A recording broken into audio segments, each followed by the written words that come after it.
Salam Bapak, perkenalkan nama saya Roland Aldi Marventus Lenabalu, NIM 213200041. Saya dari kelas A semester 1. Di sini saya akan mempresentasikan pendidikan jasmani. Yang pertama, makna. Pendidikan jasmani adalah suatu proses pembelajaran melalui aktivitas jasmani yang didesain untuk meningkatkan kebugaran jasmani, membanggakan keterampilan motorik, pengetahuan dan perilaku hidup sehat dan aktif, sikap sportif dan kecerdasan emosi. Yang kedua yaitu tujuan. Tujuan pendidikan jasmani adalah mulai internalisasi nilai dalam pendidikan jasmani untuk menetapkan karakter yang kuat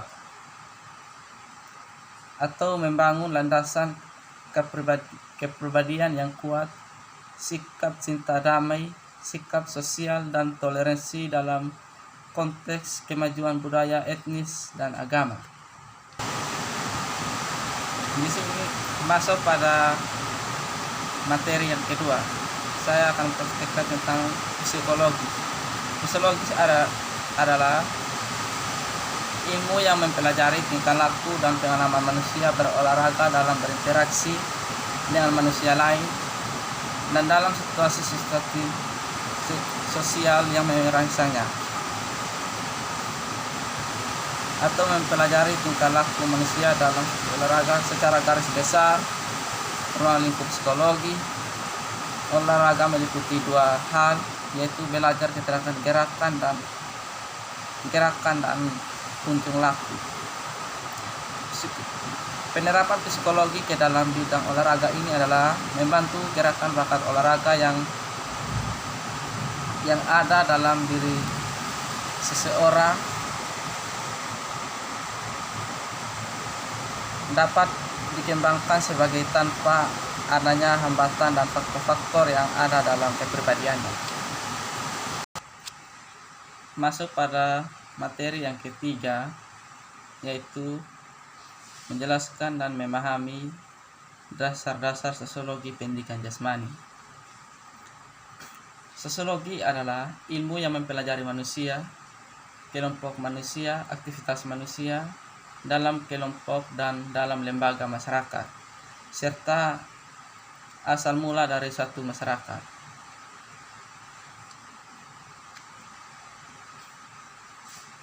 Fungsi mempelajari sosiologi: mempelajari pengaruh pendidikan terhadap lembaga sosial dan terhadap kehidupan individu dalam kelompok, mengaji hubungan kemanusiaan yang terdapat dalam sekolah dan bagaimana hubungan itu mempengaruhi kepribadian dan perilaku individu, mempelajari hubungan antara sekolah dengan lembaga lain dalam masyarakat. Sifat-sifat manusia yang tidak ada pada waktu lahir adalah kasih sayang, benci, cemburu, temak, dan harapan, sedangkan sifat asli manusia adalah tingkah refleks seperti menangis, bersin, batuk, memejamkan mata, menghasilkan, menghirup, dan gerak refleks. Materi yang keempat yaitu pendidikan jasmani dan olahraga. Pendidikan jasmani, olahraga dan kesehatan merupakan suatu mata pelajaran penting di Indonesia. Ini bisa dilihat di pendidikan jasmani PJOK selalu hadir sebagai salah satu mata pelajaran, baik di tingkat dasar, menengah, dan juga atas.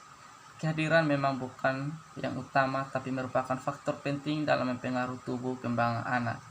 Biasanya mata pelajaran ini juga merupakan mata pelajaran favorit peserta didik, karena pada mata pelajaran ini merupakan keluar lapangan dan bermain serta refleksi sesuai dengan usianya.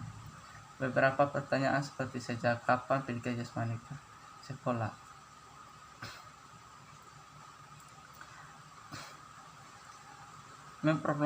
Memproklamasikan kemerdekaan pada 17 Agustus tahun 1945 dibutuhkan suatu kali pertemuan di mana kegiatan olahraga pendidikan jasmani berada di materi pengajaran.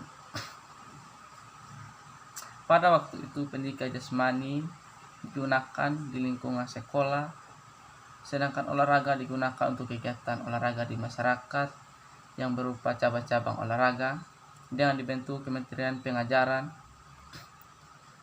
Maka pemimpin-pemimpin bangsa pada waktu itu telah menunjukkan kepedulian akan masalah pendidikan, yang di dalamnya tercukup pula pendidikan jasmani.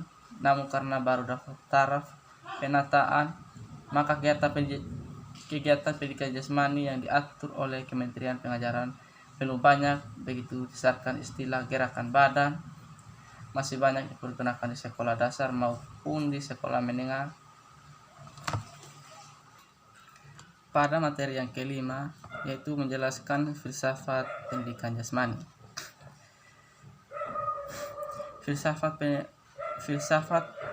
pendidikan jasmani adalah menganalisis dasar-dasar filosofi pendidikan jasmani dan kesehatan, menganalisis indikator ontologi, epistemologi, dan aksiologi, membedakan fisiologi pendidikan jasmani dan kesehatan, mengidentifikasikan dan menganalisis hubungan olahraga dengan etika dan moral olahraga, mengidentifikasikan dan menganalisis hubungan nilai-nilai pendidikan jasmani dan olahraga dengan etika dan moral olahraga. Filsafat pendidikan jasmani dan olahraga adalah bidang yang tergolong masih baru. Para ahli dalam pendidikan jasmani dan olahraga berkolaborasi dengan para ahli filsafat dan tertarik bidang keilmuan pendidikan jasmani dan olahraga untuk menganalisis seperti olahraga,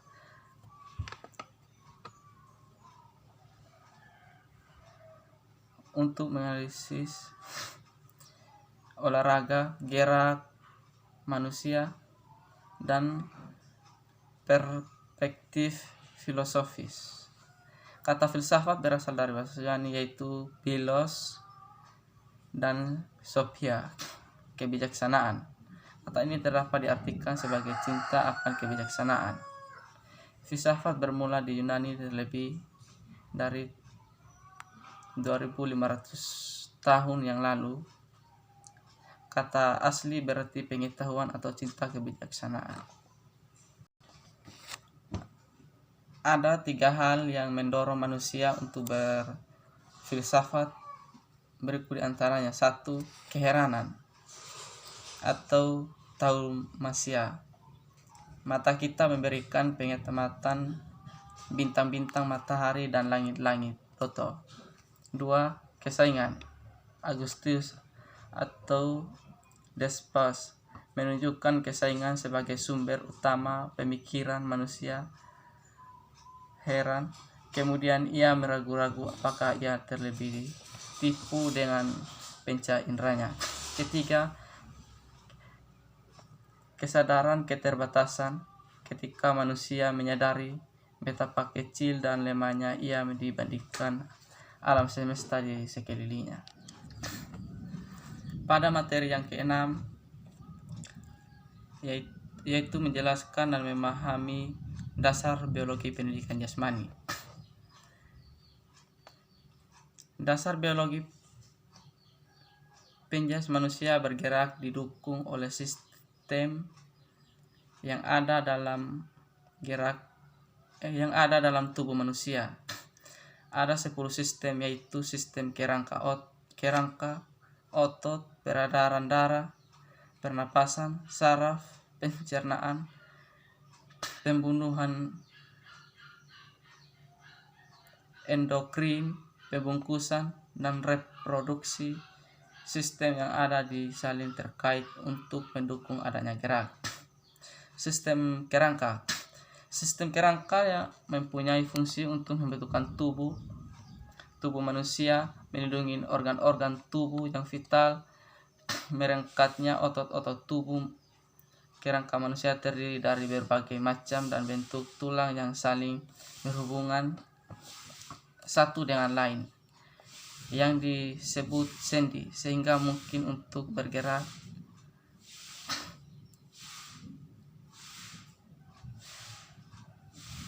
Yang kedua, sistem otot. Sistem otot mungkin seseorang untuk bergerak. Otot berfungsi untuk gerak, memberi bentuk, menghasilkan panas, bernapas, peredaran darah.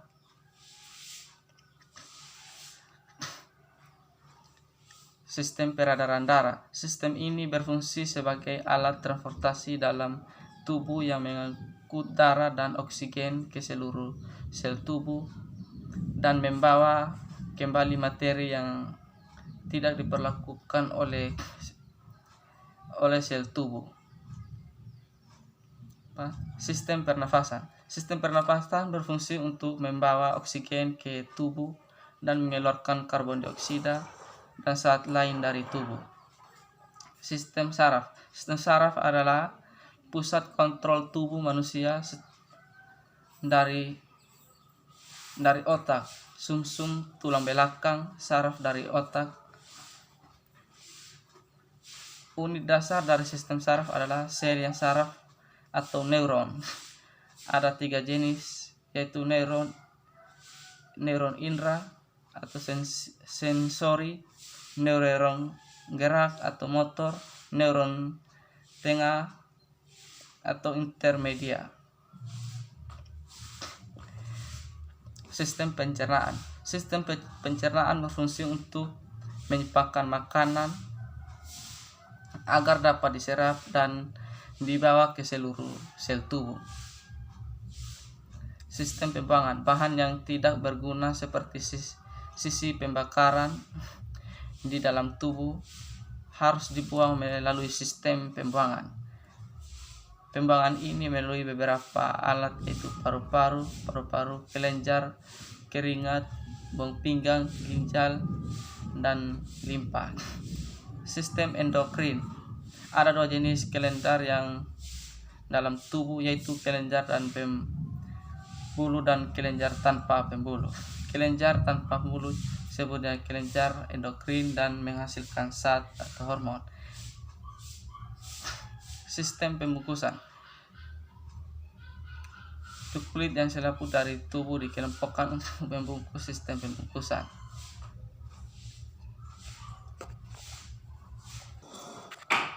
Pada materi yang ke-7 atau yang terakhir, yaitu faktor-faktor yang mempengaruhi belajar. Faktor-faktor yang mempengaruhi belajar adalah faktor psikologis. Faktor psikologis merupakan salah satu faktor yang mempengaruhi belajar, yang terdiri dari 8 faktor yang mempengaruhi, antara lain faktor inteligensi, perhatian, minat, bakat, motif, kematangan, kesapaan, dan cara belajar. Faktor eksternal yang mempengaruhi belajar yaitu faktor yang berasal dari lingkungan luar dan dapat mempengaruhi terdapat belajarnya. Faktor eksternal dibedakan menjadi faktor keluarga, faktor sekolah, dan faktor masyarakat. Faktor keluarga yang mempengaruhi belajar ini mencakup cara orang tua mendidik, relasi antar anggota keluarga, suasana rumah, keadaan ekonomi, pengertian orang tua, dan latar belakang kebudayaan. Faktor sekolah mempengaruhi belajar ini mencakup metode pengajar, kurikulum, relasi guru dengan siswa, relasi siswa dengan siswa, disiplin sekolah, pelajaran dan waktu sekolah, standar belajar, keadaan gedung, metode belajar, dan tugas rumah. Faktor masyarakat. Faktor merupakan faktor eksternal yang juga mempengaruhi terhadap belajar siswa. Mengaruhi ini terjadi karena keberadaan siswa dalam masyarakat. Faktor masyarakat ini membahas tentang kegiatan siswa dan masyarakat. Dibahas tentang